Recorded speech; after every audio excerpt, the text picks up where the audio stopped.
तो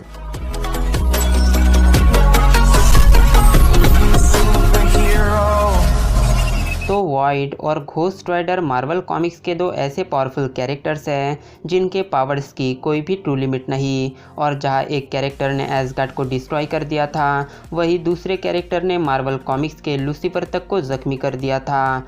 तो क्या होगा जब हम इन दोनों कैरेक्टर्स को आपस में कंपेयर करेंगे।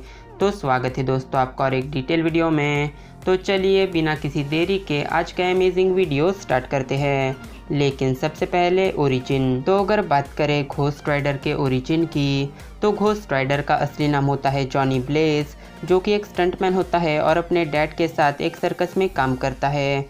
पर एक दिन जॉनी को ये पता चला कि उसके डैड को कैंसर हो गया है, और क्योंकि जॉनी अभी काफ़ी ज़्यादा छोटा था, इसलिए जॉनी अपने डैड को खोना नहीं चाहता था। और एक दिन जब जॉनी अपना काम ख़त्म करके जब इसी बारे में जब सोच रहा था, तब वहाँ पर एक अजनबी आता है जो कि जॉनी से कहता है कि अगर तुम मेरे साथ एक डील करते हो तो मैं तुम्हारे डैड को ठीक कर दूंगा।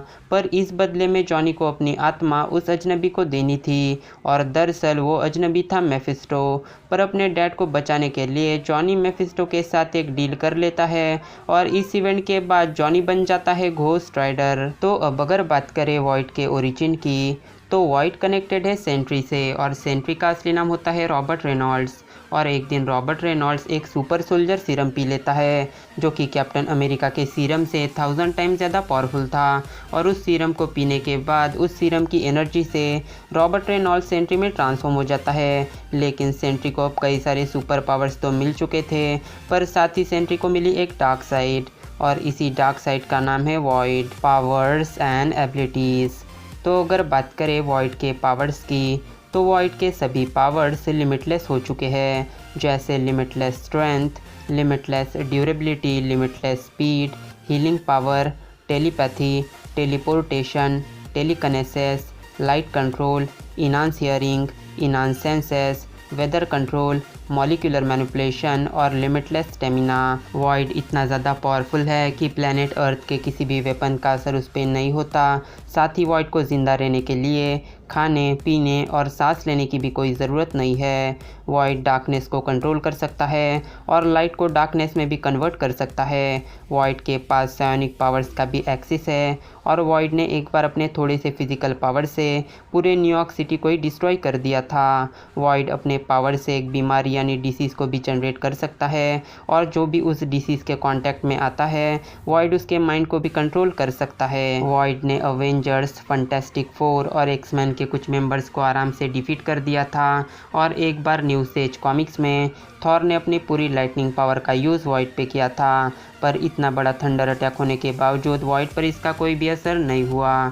साथ ही इसी कॉमिक्स में वॉइड ने लोकी को पूरी तरह से कंज्यूम कर लिया था और मिनटों में एसगार्ड को डिस्ट्रॉय कर दिया था, और इसी वजह से वॉइड को एंजल ऑफ डेथ कहा जाने लगा। और इन सब पावर से बढ़कर वॉइड पूरी तरह से इमॉर्टल यानी अमर है, यानी जब तक वॉइड खुद मरना ना चाहे वो नहीं मरने वाला। तो अब अगर बात करें घोस्ट राइडर के पावर्स की, तो घोस्ट राइडर के पास है super human strength, super human durability, super speed, hell fire control, size shifting, shape shifting, telepathy, telekinesis, mind control powers, possession power, healing power, duplication power, illusion creation और super human stamina. Ghost Rider के पास है उसकी bike, जो किसी भी surface पे travel कर सकती है, और इस बाइक की स्पीड इतनी ज़्यादा होती है कि ये बाइक स्पीड में म्योनिर को भी बीट कर सकती है।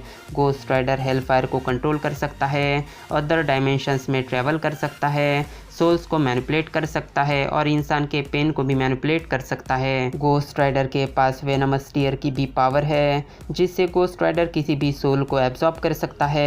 साथ ही घोस्ट राइडर के अंदर है स्पिरिट ऑफ द वेंजियंस यानी ज़ेराथोस, जो कि एक स्काई फादर लेवल कैरेक्टर है। और जब एक बार ज़ेराथोस ने घोस्ट राइडर पर जब पूरी तरह से अपना कंट्रोल बना लिया था, तब डॉक्टर स्ट्रेंज ने खुद कहा था कि गोस्ट राइडर के सभी पावर्स लिमिटलेस, बाउंडलेस और गॉड लाइक है। ज़ेराथोस ने डॉक्टर स्ट्रेंज को मल्टीपल टाइम्स हराया है, अवेंजर्स को बीट किया है, वर्ल्ड ब्रेकर हल को एक कांटे की टक्कर दी है और मेफिस्टो को उसी के रियलम में हराया है। इसके अलावा गोस्ट राइडर को बनाया है मार्वल यूनिवर्स के overall God the one above all ने, और इसलिए the one above all he ghost Riders को डिस्ट्रॉय कर सकते हैं। तो अब सवाल ये आता है कि इन दोनों में कौन है सबसे ज़्यादा पावरफुल।